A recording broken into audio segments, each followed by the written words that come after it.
coming to the topic biogeochemical cycles. Now, first of all, when we are talking about biogeochemical cycles, means the interaction between the abiotic as well as the biotic environment.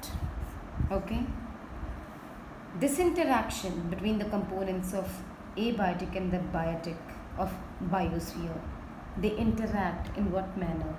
They interact with each other to form a dynamic but stable system. What kind of interaction?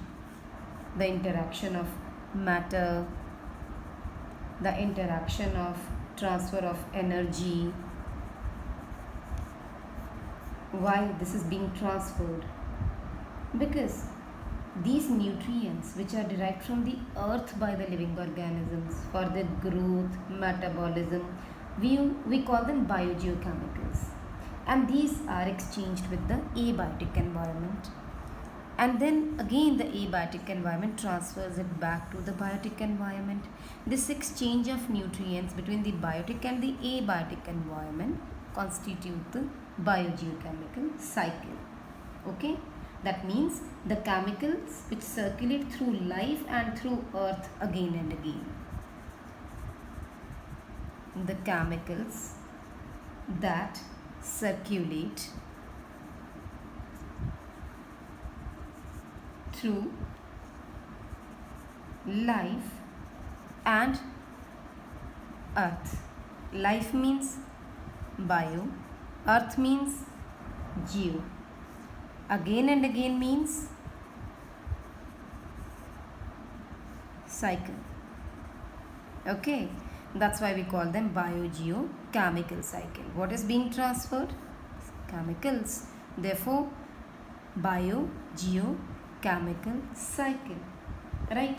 Starting up, first I am going to take up water cycle. We are going to do 4 cycles. Water cycle, nitrogen cycle, carbon cycle, and oxygen cycle. For every cycle, we will do first of all the definition involved, the cycle in which all the abiotic as well as the biotic components of the biosphere interact. Then we will do the processes which are involved, and number 4 we will discuss how these processes will help in the transfer of matter and energy. First, the water or hydrological cycle.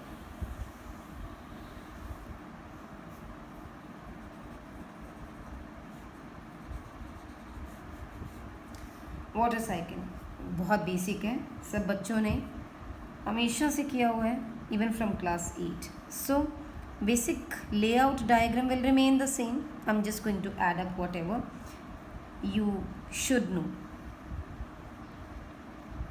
We are saying this is a water resource. I will write it C now. Supposing this is a sea.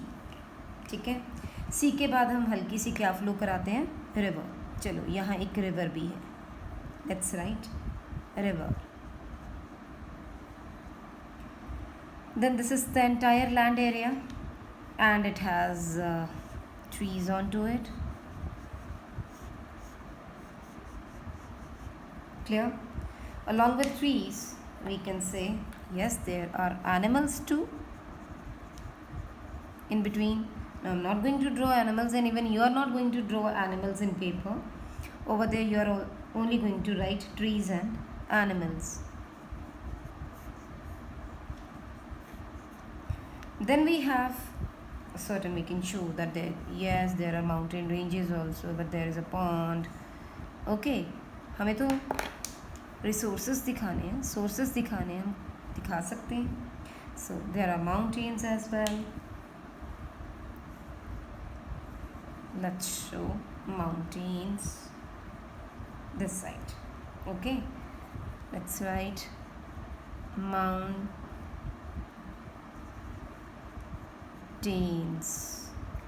and this one is pond. Okay, now whenever we know that waterfalls, तो पानी इन सारे resources के अंदर इकट्ठा होता है, right. Accumulation of water always takes place in all the water bodies, whatever may happen. The celestial source of energy is sun. Okay. During the daytime, the thing which is quite common and we know that evaporation takes place. From where evaporation takes place? First of all, evaporation takes place from sea. I'm writing evaporation. Evaporation will take place from river. Evaporation will take place from pond water. Okay. And along with evaporation will take place from the reservoirs of soil which are here. That means यहाँ पर जितना भी पानी होगा वहाँ पर से evaporation होगी, ठीक है. Evaporation from soil.